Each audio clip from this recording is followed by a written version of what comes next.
Bismillahirrahmanirrahim. Assalamualaikum warahmatullahi wabarakatuh. Waalaikumsalam warahmatullahi wabarakatuh. Alhamdulillah wassalatu wassalamu ala Rasulillah wala haula wala quwwata illa billah. Yang sama-sama kita hormati Wakil Ketua DPD RI, senior kita, sesepuh kita Bapak Tamsil Gendrung. Alhamdulillah rumah beliau bersedia ya ditempati untuk acara buka bersama ini. Kita doakan rumahnya jadi berkah. Amin. Ya, walaupun rumah jabatan selama di jabat berkah, ya. Nanti kalau pindah berkahnya dibawa juga. Amin, amin, amin. Kemudian kita sama-sama hormati Presiden PPMI, ya, Ustadz Daeng. Amin, amin, amin, amin, amin. Saya ingat ya, ini memang kabar baik ya, buat teman-teman ya. Ini salah seorang yang vokal di LKS Tripartit ya. Jadi saya sangat terbantu dengan masukan-masukannya dari Daeng. Bahkan sampai keluar dalil. Nah, kalau keluar dalil itu yang lain jadi diam ya. Keluar dalil, hadis atau Al-Quran yang kutip ya. Ya, luar biasa. Jadi kami dari Kementerian Ketenagakerjaan dalam rapat-rapat kita banyak mendapatkan masukan. Terima kasih dari ini ya. Ini tentu juga aspirasi dari teman-teman semua. Kemudian juga tadi banyak ya presiden ya. Presiden apa lagi tadi? Presiden 1, presiden 2, presiden 3 ya semua lah ya. Semua dari tamu yang hadir yang mungkin tidak bisa saya sebutkan satu persatu. Pertama sekali tentu kita mengucapkan alhamdulillah, syukur kepada Allah. Sore hari ini saya bisa bersilaturahmi dengan para pejuang. Ya, kalau kata staf ahli saya Pak Indra, pejuang konstitusi. Tadi juga ya, yang berkumpul kemudian berserikat menyampaikan pendapat itu dilindungi oleh konstitusi. Bagaimana perjuangan untuk mendapatkan imbalan dan perlindungan yang layak dan adil itu ada di konstitusi. Bahkan ada keinginan kemudian untuk sama-sama tadi keluar dengan undang-undang ketenagakerjaan yang baru. Ya, saya ucapkan terima kasih karena memang ini PR bersama kita ya, dan ini memang tidak mudah ya untuk kita bisa keluar dengan satu visi ya, bersama gitu ya. Apakah itu sesama serikat pekerja, serikat buruh, juga dengan perwakilan dari pengusaha gitu ya. Di kita LKS Tripartit Nasional juga ada akademisi, kemudian ada perwakilan dari kementerian dan lembaga yang lain. Itu ini sekali lagi menjadi PR kita bersama. Jadi teman-teman semua, alhamdulillah ya, momen Ramadan. Jadinya kita duduk di sini sama-sama bersama, bertemunya tidak di lapangan, gitu ya. Ya, saya tidak harus naik mobil komando. Gitu ya. Jadi di sini dengan suasana kekeluargaan yang luar biasa. Dan sekali lagi saya ucapkan terima kasih. Yang pertama terkait dengan Sritex, rasanya sih tadi udah ada press conference Pak Tamsil ya. Jadi rasanya itu sudah cukup ya. Jelas apa yang disampaikan oleh kurator, saya nggak perlu mengulang lagi. Kemudian yang kedua terkait dengan PR kita ke depan. Jadi kami memang sangat sadar bahwa yang kita harus bangun itu adalah semangat bersama dulu. Jadi, semangat bersama antara serikat buruh dan pengusaha. Ya. Bahwa kita itu sebenarnya yang kita perjuangkan itu sama. Jadi, bahwa kita berbicara tentang kesejahteraan buruh dan kita berbicara tentang bangkitnya, meningkatnya daya saing industri. Ya. Jadi menyamakan frekuensi ini yang penting. Ya. Jadi satu dengan yang lain itu bukan, saya sering sampaikan, bukan zero sum game, gitu ya. saya menang Anda kalah atau Anda menang saya kalah, tapi melihat ini sebagai satu hal, kesempatan kita untuk duduk bersama mencari solusi yang terbaik, karena ketika industri itu kemudian memiliki daya saing produktivitas yang tinggi, membawa kesejahteraan, buruh pekerja yang sejahtera, maka dia juga kemudian bisa fokus dalam meningkatkan kinerja dari industri atau perusahaan. Jadi dia bukan sesuatu yang terpisah. Nah, pemahaman terhadap tujuan bersama ini dulu yang mungkin harus senantiasa kita gaungkan. Jadi semuanya itu harus selesai dengan semangat kekeluargaan, semangat kita untuk melihat kita ini mau kemana itu bersama-sama dan seterusnya. Dan memang banyak PR-nya, dalam hal upah minimum, memaknai KHL, kebutuhan hidup layak itu seperti apa, kemudian bagaimana kita memahami. Kalau yang lain itu lebih mudah, karena itu kalau bicara terkait dengan outsourcing, TKA, terkait dengan pesangon, apalagi Pak Indra PKWT dan seterusnya, itu harusnya lebih mudah. Tapi memang ada beberapa konsep yang sangat mendasar yang ini akan butuh diskusi cukup panjang. Tapi saya yakin kalau semangat kita itu adalah semangat bersama, itu bisa selesai. Dan saya dengar tadi ada tim yang mengkaji. Alhamdulillah, kami siap mendengar, walaupun nanti sebenarnya ini adalah inisiatif dari DPR sebenarnya. Kita siap support, Tentu DPR juga akan melakukan sebuah proses penyusunan legislasi, kemudian secara konten nanti kita masuk. Dan ini adalah teman-teman menjadi legacy kita. Saya membayangkan kalau ini tuntas, anggaplah tahun depan, dan ini menjadi sesuatu dengan cara Pak Tamsin mengatakan tadi dengan filosofis atau semangat yang baru, semangat yang kita sering sampaikan, hubungan industrial yang harmonis, hubungan industrial Pancasila, maka saya membayangkan ini akan dahsyat. Dan inilah yang akan membawa ketenangan buat kita, menjadi sebuah kebaikan buat kita, dan itu yang akan kemudian kita wariskan kepada generasi-generasi sesudah. Jadi ini masih muda-muda semua ya. Muda 60 tahun ke atas. Ada 60. Alhamdulillah. Jadi ada isu besar itu sebenarnya. Saya juga melihat kalau wacana-wacana ketika kemudian pengusaha lebih banyak berbicara terkait tentang bagaimana hanya meningkatkan perusahaan, kemudian mencari profit sebesar-besarnya, kemudian di satu sisi yang lain pekerja juga nggak mau tahu, yang penting naik sekian-sekian, ini nggak akan pernah selesai. Tadi istilahnya zero sum game, dia kemudian menjadi negatif sum game. Negatif sum game itu yang nggak ada yang menang. Pemerintah masuk di dalam juga salah juga, nggak ada apapun keputusan kemudian tapi tidak memberikan suatu win-win. Yang kita harapkan itu adalah win-win-win semua. Itu yang kita sebut dengan positive sum game.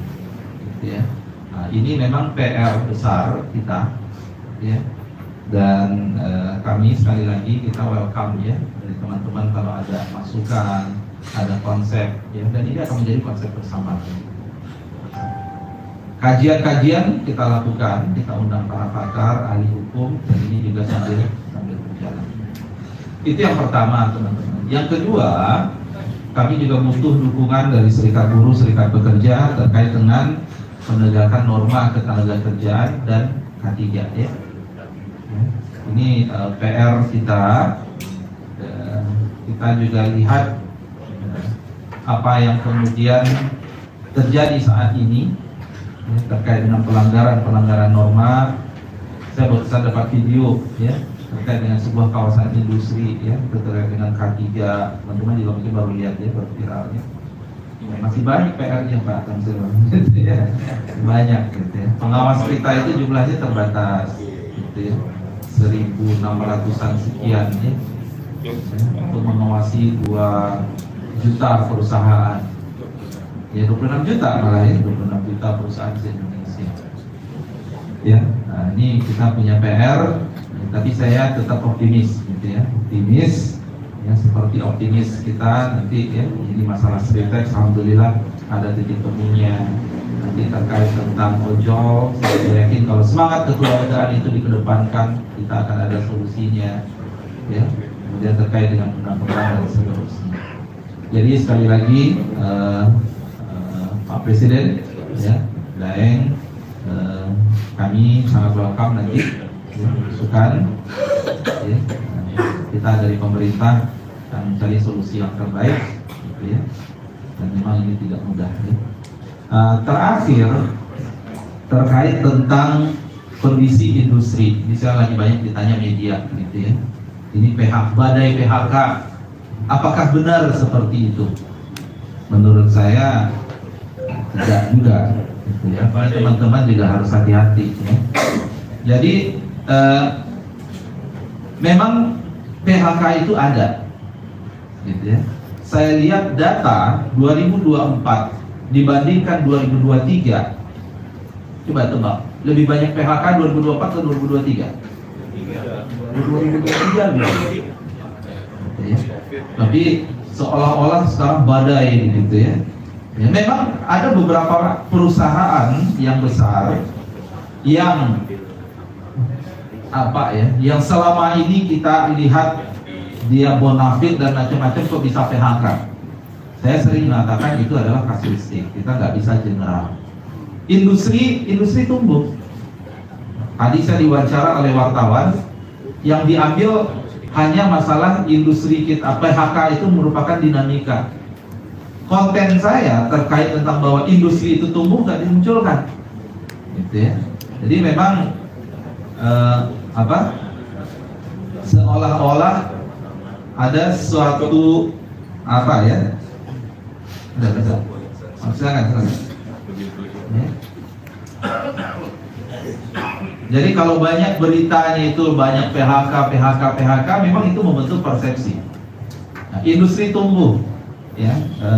Data terkait dengan tekstil memang turun 10% dalam 15 tahun terakhir. Tapi industri pakaian jadi itu naik 30%. Ya. Kemudian juga kemarin kita pendataan daerah sekitar Solo, itu ada 10.000 pekerja, 10.000 lapangan kerja, lowongan kerja.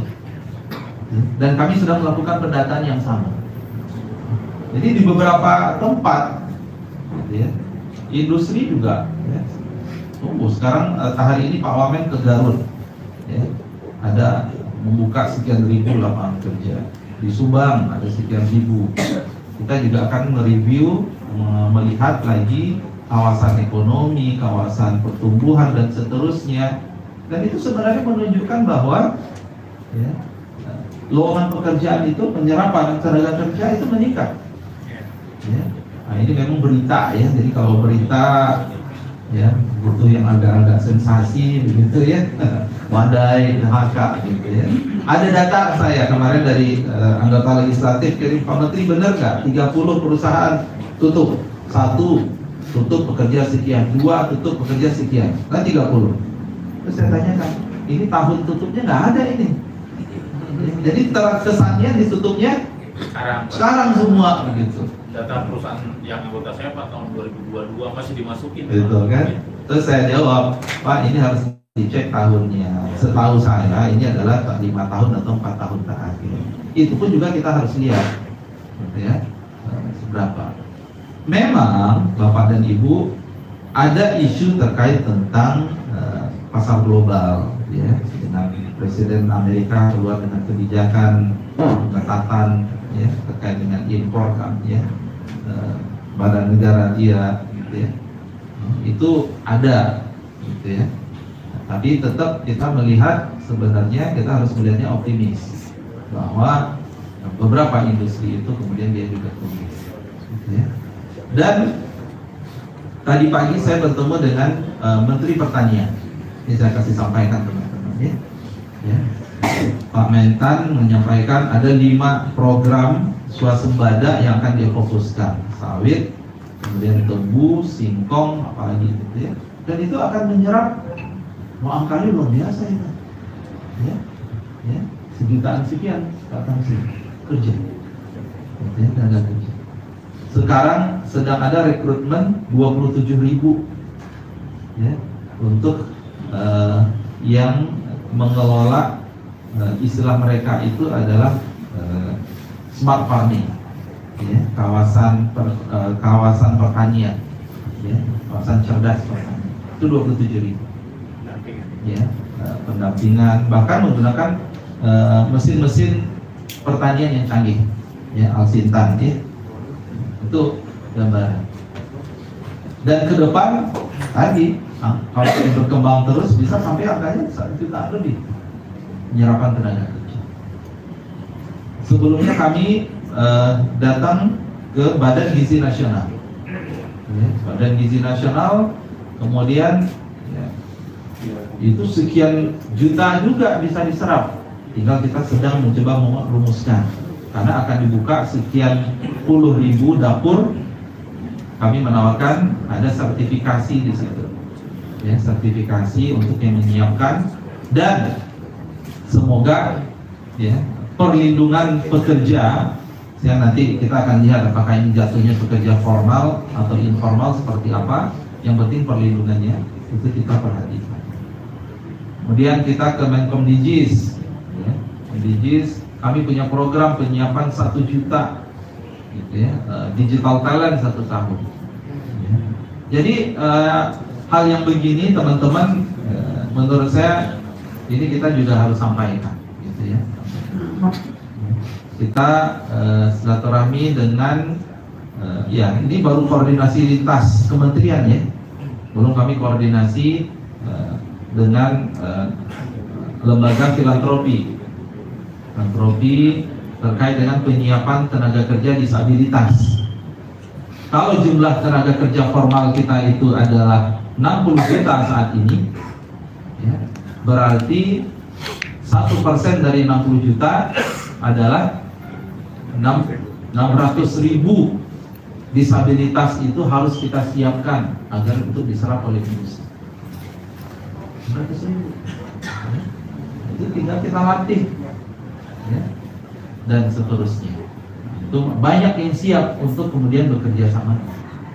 Jadi sekali lagi teman-teman, belum lagi nanti program-program mega proyek dari Pak Presiden ketika sudah masuk tahun ini ditarget ada sekitar 25 sampai 35 mega proyek terkait dengan hilirisasi dan seterusnya. Walaupun itu mungkin nanti akan butuh waktu, tapi itu akan menyerap sangat banyak sekali. Inilah tugas kami, menyiapkan tenaga kerja untuk itu. Walaupun saya juga kalau udah PHK yang disalahkan Kementerian Tenaga Kerja, nggak tahu juga itu Pak, apa hubungannya begitu ya. Kemudian lapangan kerja nggak ada, yang disalahkan Kementerian Tenaga Kerja juga, gitu ya. Ya, nah ini konsekuensi kami yang berada di hilir, gitu ya. Hilir, karena ini adalah sebuah kerja kami bersama di Kabinet Merah Putih, dan sekali lagi ini tentu dari dukungan teman-teman semua. Kita semangatnya cuma satu ya, kita untuk kemajuan bangsa. Kita punya PR Indonesia Emas 2045 yang kita wujudkan, target 80% ya. Sekarang baru 20%, proporsi mereka yang berada di middle class itu harus tumbuh sampai 80%. Makasih, sampaikan sekali lagi. Ini itu dari saya. Billahi taufiq wal hidayah. Assalamualaikum warahmatullahi wabarakatuh. Selamat ulang tahun, harus ada hadiah ya. Patut ya. Iya, harus ada hadiah. Enggak disebut. Ada bantuan. Oh iya, dan Pak Menteri ini cerdas lah usaha. Masa tinggal jalan-jalan. Kalau pantunnya gampang, jalan-jalan ke Jakarta ini Macet. Ya, saya ucapkan selamat Ya, ulang tahunnya keberapa? 27. 27. Masih muda. Udah layak nikah Pak. Udah nikah kan, udah bikin KBMI Pak. Udah nikah, udah bikin konfederasi Pak. Udah bikin? Konfederasi. Satu lagi tadi Pak. Apa? Minggu lalu ada duta besar Saudi sih. Dia berharap moratorium dan dia sudah siap menyambut 600.000 tenaga kerja, dan itu bukan tenaga kerja high yang dia perlukan. Ya itu sedang kita ini kan Pak. Kita ingin mengawal juga. Sebenarnya kan yang moratorium kemarin itu kan terkait dengan domestic workers. Jadi teman-teman dari P2MI, Kementerian P2MI ingin memastikan dulu perlindungan terkait dengan perlindungan domestic workers ini. Kemudian kalau skill worker sebenarnya itu sudah lama sih, sudah ada ya. Buka puasa pakai nasi langut. Semakin enak tambah hati ampela. Selamat ulang tahun PPMI. Mari kita sama-sama berjuang di Allah Pancasila. Amin.